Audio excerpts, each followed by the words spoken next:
Good morning all of you. I hope you all are safe at home. Myself Jyoti Nahar from Shiv Jyoti Educational Group, Kota, and I am here to teach class 6 science, and the chapter that we are going to take today is chapter number 16, garbage in, garbage out. In our previous video we have done, that is video part 1, we have taken types of waste. In this we did biodegradable waste and non-biodegradable waste. Biodegradable waste like vegetable peels, kitchen waste, these are the waste that decompose and form manure. Whereas non-biodegradable waste like glass, plastics, they do not decompose and so they are called non-biodegradable waste. Again we did waste management, means how we can reduce, reuse and recycle the waste so that our environment is protected. These were the topics that we did in video part 1. Now in video part 2 we will cover up the topics landfills, waste bins, composting, vermicomposting, recycling of waste, plastic and how to minimize the use of plastic. So let's start with our first topic, that is landfills. Now what are landfills? Do you know what are landfills? Landfills are large low-lying areas used for waste disposal. You must have observed that the van, when it comes to collect the garbage, where does the garbage go? You must be wondering what they do with the garbage. So they take it to the landfills. Landfills, what are landfills? Landfills are low-lying areas, large areas, they are far away from the residential areas and they are low-lying areas and they are used for waste disposals. Large pits are landfills, they are dug and garbage is put in the landfill, and after filling it, it is covered with soil so that it can be decomposed. We can cover the soil after the garbage is put into it so that it prevents the odor, so it doesn't give smell and doesn't rot. It decomposes because it is covered with soil, and after few hours, after a long period, may say about 20 to 30 years, the garbage it rots and finally the area can be developed into a playground or park, and this garbage it converts into manure which is similar to soil, looks like soil, and the area where the landfill is done, it can be used for making playgrounds or parks. So this is landfill where the garbage is disposed. Now if you would have seen two types of dustbins somewhere, sometimes on railway stations, in bus stands, in large cities. Now you must be wondering why there are two types of dustbins. The two types of dustbins are for biodegradable and non-biodegradable waste. Means the blue colored waste bin is provided for non-biodegradable waste. Means the blue colored dustbin, in this we can put the non-biodegradable waste like plastic, metal utensils, glass, all these can be dumped into this blue colored waste bin. Again the green waste bin is used for biodegradable waste. This green colored waste bin is used for biodegradable waste. This can be used to put vegetable peels, waste, kitchen waste and animal and plant waste which decompose and form manure. So these are, this green color is used for biodegradable and blue colored waste bin for non-biodegradable waste. These are taken separately and non-biodegradable waste can be recycled, whereas biodegradable waste is used for composting. Now what is composting? We will see later. Plants and animal waste can be converted into manure by burying them in the pits. The animal waste, plant waste, vegetable peels, all are kitchen waste. They are all buried in the pits, and with the help of some microorganisms they are converted into manure, which is called compost. And with the help of these microorganisms, and this process is called composting. So basically composting is when we convert plants and animal waste and biodegradable waste into manure. With the help of some microorganisms they decompose and form compost, and this process is called composting. So this composting can be done with the help of some worms too. When we do it, when the same process is repeated with the help of some worms, some species of worms, say earthworms, this is said to be vermicomposting. Now what is vermicomposting? Composting can also be done with the help of earthworms. When this process is called vermicomposting. When the composting is done, means when the biodegradable waste it's converted into compost with the help of earthworms. This process is called vermicomposting, and the product that is formed by this method is called vermicompost. The product that we get, the compost that we get by the method of composting with the help of earthworms or some species of earthworms, we call this product as vermicompost. These earthworms, they like to eat the organic matter, and they do not even mind staying or assembling in groups in these pits. So they multiply in large quantity in very few time. In very less time they multiply, and they become very large in numbers, and they help in composting, and the process by which the earthworms decompose and form compost is called vermicomposting.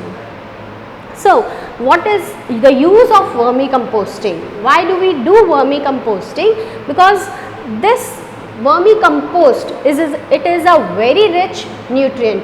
It helps to enhance the growth of plants. So it is a natural fertilizer and soil conditioner too. That is why we call the earthworms the farmer's friend, because they help in composting, and they are helping the farmers to produce nutrients rich soil that will help their crops and plants to grow better and more. So this is why earthworms are called the farmer's friend, and the earthworms are also known as red worms. These red worms and the other species or other forms of worms, they help in vermicomposting. So this was about vermicomposting.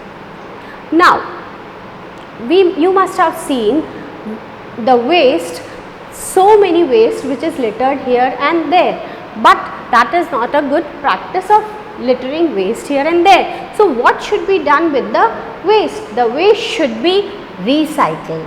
How can we recycle waste? Recycling involves formation of useful things from waste material. We can use the waste material to make new products. New items can be made from these waste.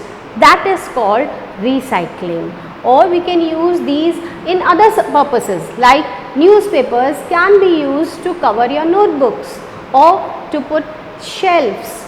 There we are using these newspapers in a new way. So that is recycling of waste. Again, materials like glass, metal, plastic and paper, they are collected and separated. When we give it to the waste dealers, they take it and they separate it, and then they are sent to the recycling plants, where they are again made, or they are again producing new items, or they are making new items from them which are used for further use.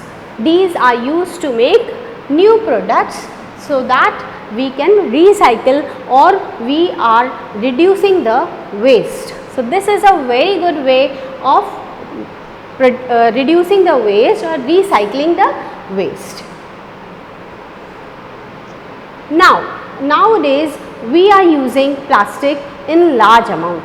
Whatever you see around us is made of plastic, whether it is your pencil box, whether the car parts or your toys, all these they include the use of plastics. But this use of plastics has become a threat to our environment because these are non-biodegradable waste, and today plastics has become threat to environment and public health. They are creating a harmful effect on our health. Because we store cooked food items in plastic boxes, and this practice is undesirable and it is very harmful for our health. Again, plastic is all kinds of plastic. They give out harmful gases when they are burnt, and these gases, they are so harmful that they sometimes cause acute diseases like cancer. And polythene bags, they create a big problem in the garbage disposal. Sometimes they block the drains and they cause a big problem like floods.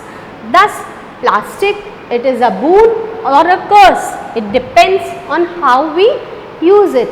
Now these plastic is so dangerous. So how can we minimize this use of plastic? Let us see how to minimize the overuse of plastic, how we can reduce the use of plastic, or how we should use the plastic wisely. We are going to see some points over here. Reuse plastic bags. These plastic bags can be reused. Whenever we go to buy some things, we get it in the plastic bags. We can reuse these plastic bags to put some other things or store some other useful items in them. We must not use plastic bags to store food items as they are very harmful. Always use cotton or jute bags. When we go for marketing, we should always have a jute bag or a cotton bag with us, and always insist the vegetable dealers to give the vegetables in the paper bags rather than using plastic bags. Again, after use, keep these plastic bags in the dustbin instead of throwing them here and there. We should always put these plastic bags after use in the dustbins, so that it is not harmful for our animals. When the animals eat these plastic bags with the waste, it is very harmful for their body. So avoid that. To avoid that, we should always keep the plastic bags in the dustbins after use. Also, we should stop the practice of collecting garbage in plastic bags, because when we throw the garbage in the plastic bags, again it is very harmful for the animals that eat them up, and they are very harmful for our environment too. Reuse the soft drinks plastic bottles for storing water. The soft drink bottles that we get in the market, we can reuse them after taking the use of them. We can reuse them for storing water in our houses.